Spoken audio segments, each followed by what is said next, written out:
Helen Martins lay ill in bed one night, with the moon shining in through the window, and considered how dull and grey her life had become.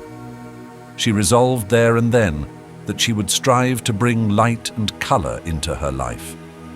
That simple decision to embellish her environment was to grow into an obsessive urge to express her deepest feelings, her dreams and her desires.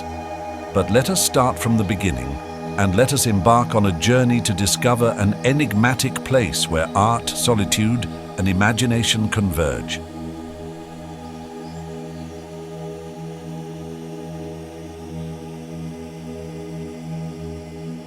Our story begins with Helen Martins, an artist who transformed her home into a mesmerizing wonderland.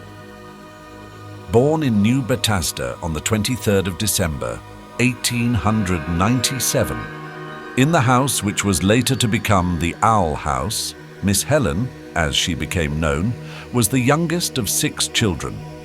She finished her schooling in Graaff-Reinet with a teaching diploma, then married Johannes Pienaar, who was a teacher and dramatist. Their marriage was not a happy one, and after seeing parts of the country, Helen returned to New Bethesda in 1928 so that she could care for her frail parents. After both her parents had died, her mother in 1941 and her father in 1945, Helen began her life's work in transforming the Owl House. She became obsessed with light and wanted to transform the interior of the house into a gleaming sensation of color. She collected colored glass bottles and broke them into small pieces and then ground them even further by smashing them with a hammer. She used colored paint and stuck the ground glass to the wet paint. She painted the ceilings as well as the walls and even some of the windows.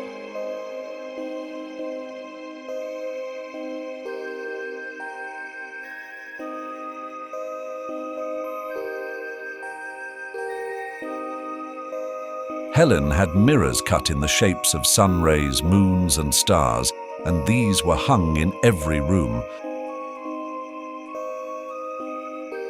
She had a vast collection of paraffin lamps and giant candles, and when these were all lit and the light reflected on the colored glass, the sensation of light and color was incredible. A couple of the interior walls were replaced, and huge panes of glowing colored glass were inserted in their stead.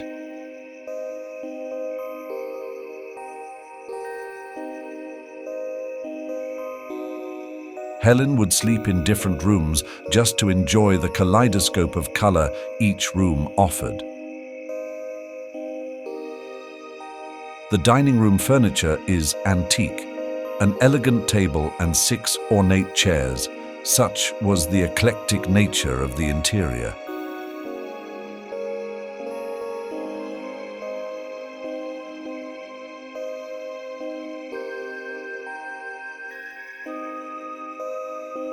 The house was filled with all matter of clutter and kitsch, which rubbed shoulders with other, more elegant collectibles, as well as the normal utensils used in a household.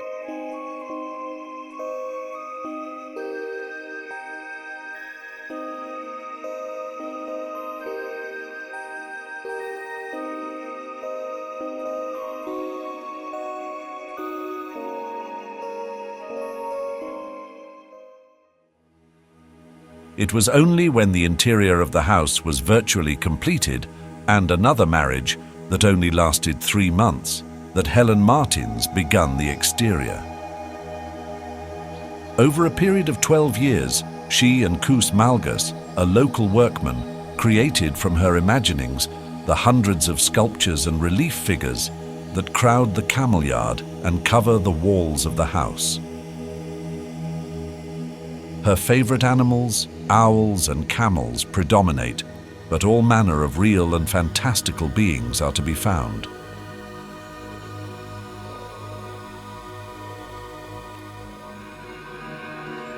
In order to pursue her vision, Miss Helen had successfully managed to endure great physical and emotional hardship.